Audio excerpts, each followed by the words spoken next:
നിറമാല ആഘോഷത്തിന്റെ നിറവിൽ തിരുവില്ലാമല വില്വാദ്രിനാഥ ക്ഷേത്രം. നൂറുകണക്കിന് കലാകാരന്മാർ ക്ഷേത്രത്തിലെത്തി വാദ്യാർച്ചനയിൽ പങ്കെടുത്തു. തിരുവില്വാമല നിറമാലയോടെ മധ്യകേരളത്തിലെ ക്ഷേത്രോത്സവ കാലത്തിന് തുടക്കമായിരിക്കുകയാണ്. നിറമാല ദിവസം വില്വാദ്രിനാഥിന് മുന്നിൽ വാദ്യാർച്ചന നടത്തി തുടങ്ങിയാൽ ഉത്സവകാലം സമൃദ്ധമാകുമെന്ന വിശ്വാസത്തിൽ നിരവധി വാദ്യകലാകാരന്മാർ ക്ഷേത്രത്തിലെത്തി.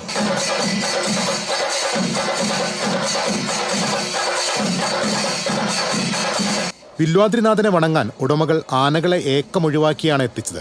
തിരുനാവായിയിൽ നിന്നെത്തിച്ച 15,000-ഓളം താമരപ്പൂക്കൾ കൊണ്ട് രാമലക്ഷ്മണന്മാരുടെ ശ്രീകോവിലുകൾ അലങ്കരിച്ചു. പ്രതിഷ്ഠകളിലും തിടമ്പുകളിലും താമരമാലകൾ ചാർത്തി. കുരുത്തോലകളും കുലവാഴകളും താമരമാലകളും കൊണ്ട് മനോഹരമായി അലങ്കരിച്ച ക്ഷേത്ര സന്നിധാനം ഭക്തരുടെ സാന്നിധ്യം കൊണ്ട് സമ്പന്നമായിരുന്നു. രാവിലെ 5-ന് കലാമണ്ഡലം അച്യുതൻ, ഞെരളത്ത് രാമദാസ്, സിന്ധു ശ്രീകുമാർ എന്നിവരുടെ അഷ്ടപതിയോടെ ചടങ്ങുകൾക്ക് തുടക്കമായി. 8-ന് ശീവേലി എഴുന്നള്ളിപ്പിലെ പഞ്ചാരിമേളത്തിന് കിഴക്കൂട്ട് അനിയന്മാരായിരുന്നു വാദ്യപ്രമാണി. ഉച്ചയ്ക്ക് 12-ന് കലാമണ്ഡലം രാധാമണിയും സംഘവും അവതരിപ്പിച്ച ഓട്ടൻതുള്ളലും അരങ്ങേറി. TCV news, Thiruvilwamala.